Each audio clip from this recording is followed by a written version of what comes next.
Now, the Honourable Craig Murray, former British ambassador, nowadays an historian and human rights activist.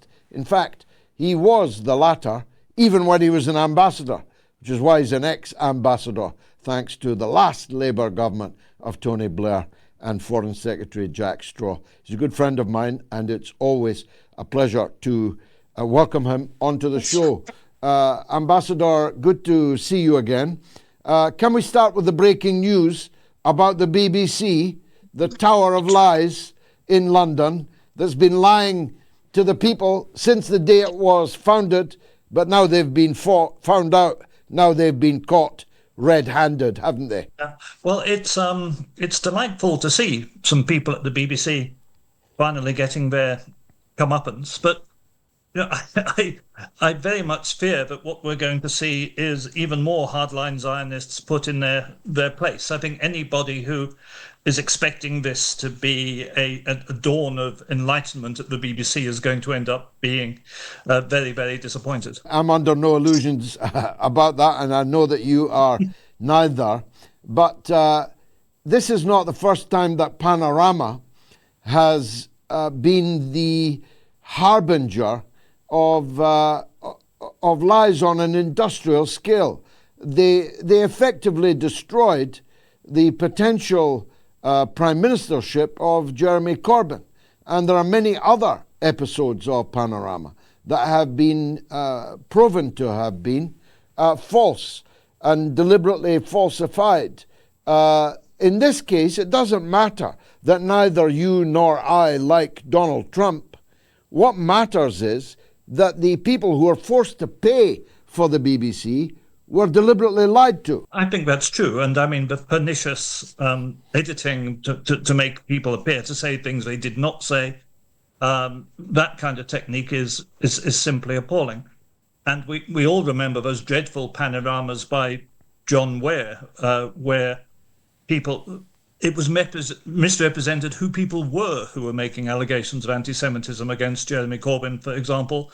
And we're all aware of the decent documentaries the BBC has pulled. So, yes, and there is a long history. The sad thing is, I was actually listening to your monologue in the break, where you were talking about having grown up in an era of social democracy. And we both remember a time when Panorama made genuinely groundbreaking investigations which were honest and decent. But sadly, that time is a long way behind us. I always preferred World in Action myself, and I see that the ITV that produced World in Action is now for sale and is about to be bought by Sky News.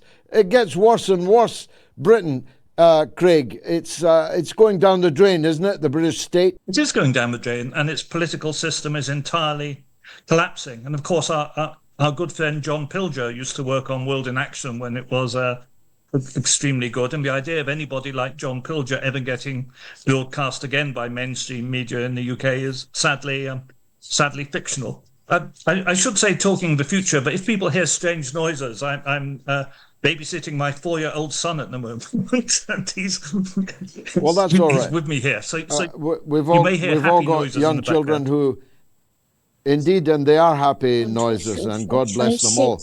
I'm just making the point, though, that we did live briefly, you and I. I'm older than you, but not by that much. And we did live in a Britain that was briefly a better place. Is it bust? Can it be fixed? What's your take on that? I don't think it can be fixed. I think it's disintegrating before our eyes, and the party system has vanished. The two-party system is undergoing a fundamental change. There are now 5 or 6 parties of almost equal ranking in opinion polls. We have fascism on the rise. We have a thoroughly dispirited population which is being turned towards racism out of despair. And these are serious problems. Indeed, they are serious problems. But that didn't stop the hypocrites gathering at the cenotaph as usual today. Their faces waxen with fake grief whilst planning devilish schemes to plunge us into more wars. I used to go to the cenotaph every year for many years. Me too. Dinosaurs were extinct. And because it used to be a genuine commemoration of those who had died fighting fascism. Yeah, Sadly, now it's a celebration of militarism. Play the game. Oscar, darling, you're good hand. Exactly so. I've got emails coming in by the dozen, half of them praising me for not having a poppy and half of them condemning me for not having a poppy. I used to wear a poppy and I used to stand up in silence in my living room during the Remembrance, 2 moments of silence.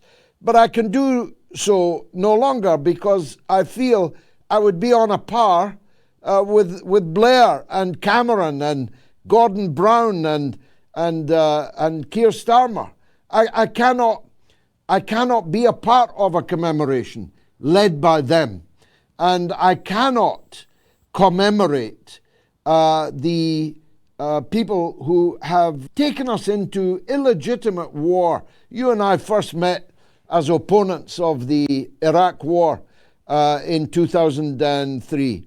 Am I supposed to lament losses of the British Army in invading a sovereign country under a false pretext and helping to kill 1 million people? Am I supposed to lament that? I was thinking exactly the same things. And I was thinking that there used to be veterans of World War II then, but now it's veterans of colonial wars in Malaya, in Korea. Paper is not true. And Let's come back to Craig when his babysitting difficulties are resolved. I think we all got the point, and I think we've all been there. Let's take a break. Craig Murray, Honourable Ambassador, is now child-free, only for the next 10 minutes. And I'd like to return to the interview. As we were saying when we were so delightfully interrupted, Craig, we started out, I did, mourning the deaths of the First World War and the Second World War. But increasingly, we began to be asked to mourn and commemorate people who had lost their lives in conflicts that could not possibly be justified and to which we were viscerally opposed. The Celtic fans are getting it in the neck tonight for interrupting the minute's silence at Celtic Park today. But as most of them are Irish people, what are they supposed to do when the occupation, let's call it what it is, of the north of Ireland is part of what is being commemorated? Your thought? No, that's absolutely right. And one can continue to have sympathy for people who lost their lives in the armed forces, even when fighting in unjust wars, because very often people who join the armed forces are from working class backgrounds, are not fully aware of the issues which lead them to go to war, which believe it's their patriotic duty, that kind of thing. One can feel sorry for individuals affected, and one can feel sorry for their families, but one can't support the wars they were fighting, and one can't support a projection of militarism, because at the moment we are seeing a simply massive expansion in British weapons procurement. We're seeing new American nuclear weapons being brought into the bases in East Anglia.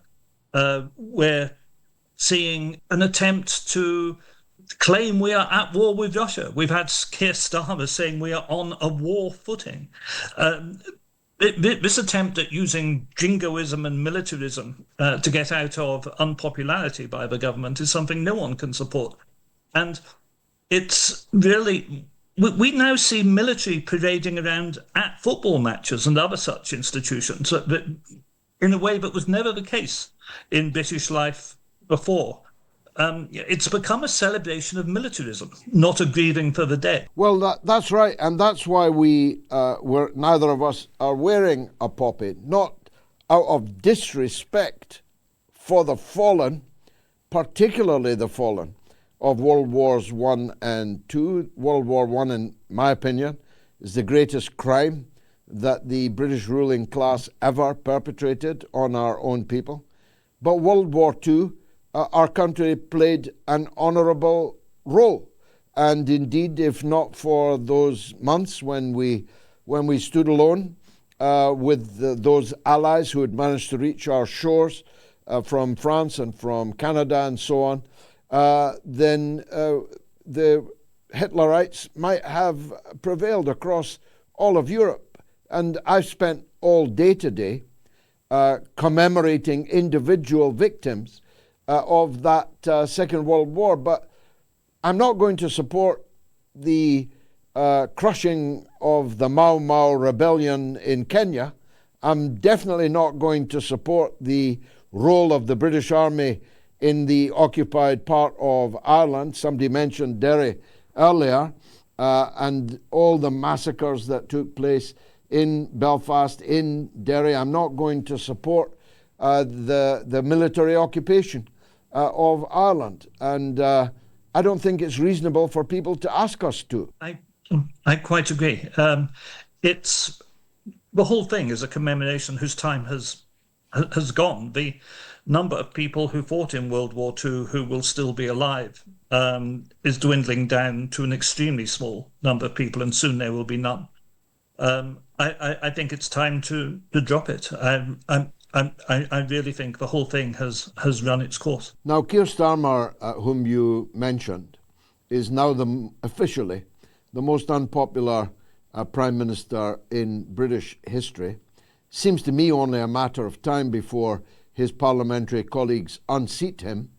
The problem is, isn't it, that any Labour alternative that could then come, would then come, because they have an overwhelming majority in Parliament, is likely to be as bad, maybe even worse than he is. The problem is that the Labour Party has just continually, as they would call it, triangulated to the right. They've moved further and further and further right in an effort to take up the space occupied by the Conservatives and by Reform, until they have no policies of any social relevance to the country at all. And we're about to see, I think, a horrific budget in which the tax burden on ordinary working people is going to increase still further at a time when living standards are plummeting and social mobility and opportunity for people is plummeting. So there is no chance that they're going to move in a left-wing direction, because anybody capable of doing that has been purged from a party long ago. Now, in Scotland, of course, and in Wales, we have the potential, at least, to unshackle, what is it they say about China? Uncouple, de-risk. That's the way we're going, isn't it? Ireland will be free soon enough. The way we're going, why would the people of Wales, why would the people of Scotland agree to remain shackled to this sinking boat that we are both describing? I think that's undoubtedly true. I think we're going to see the end of the core of the British Empire, if you like, most of its limbs and tentacles having already been struck off. What we have in the UK is a declining imperial power, which still has the attitudes of an imperial power, hence its support for the colonial settler project of Israel, but which no longer has the ability to maintain it. And I think the last vestiges of imperial power will be stripped away as Scotland and Wales and Ireland all peel off.